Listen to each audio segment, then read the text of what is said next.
L'écho, Emmanuel Le Chypre, on est en pleine période de vacances scolaires. Pourtant, rien ne va plus dans l'aérien. 4 compagnies portent plainte contre la France. Oui, exactement. C'est quand même un événement exceptionnel. Ces 4 compagnies, c'est IAG, EasyJet, Ryanair et la compagnie hongroise Wizz Air, qui effectivement viennent de déposer plainte contre la France auprès de l'Union européenne. Pourquoi? Parce qu'elles n'en peuvent plus des grèves à répétition des contrôleurs aériens, et elles attaquent au motif que ces grèves restreignent la liberté de circulation dans l'Union européenne, puisque à cause de ces grèves, aucun vol ne peut traverser la France. Et quand vous connaissez la situation géographique de la France au centre de l'Europe, effectivement, c'est quand même très handicapant pour ces compagnies. Alors ces grèves, elles sont moins visibles du grand public que celles d'Air France, par exemple, et elles sont si fréquentes que ça, pourtant?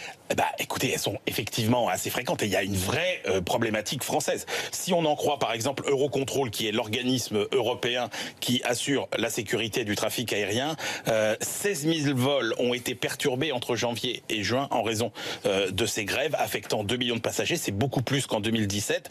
Et dans un rapport du Sénat, on trouve les statistiques suivantes, selon lesquelles les contrôleurs français seraient responsables d'un tiers des retards des vols en Europe. Et ce qui énerve particulièrement en plus ces compagnies, c'est que contrairement à ce qui se passe quand il y a grève par exemple en Italie ou en Espagne, où le service est quand même assuré, non, en France, quand les contrôleurs font grève, il n'y a pas de service de remplacement qui est assuré. Pourquoi ces grèves à répétition? Alors, on peut considérer effectivement que les contrôleurs profitent un petit peu de leur position incontournable pour défendre des intérêts corporatistes, mais c'est pas les seules explications. La première explication, c'est l'augmentation de la charge de travail des contrôleurs. Le trafic augmente de 4% par an à peu près, alors que les effectifs ont diminué de 10 à 15% au cours des 10 dernières années. Le deuxième problème, c'est la vétusté du matériel qui n'est pas modernisé assez fréquemment et qui est plus vétuste que le matériel utilisé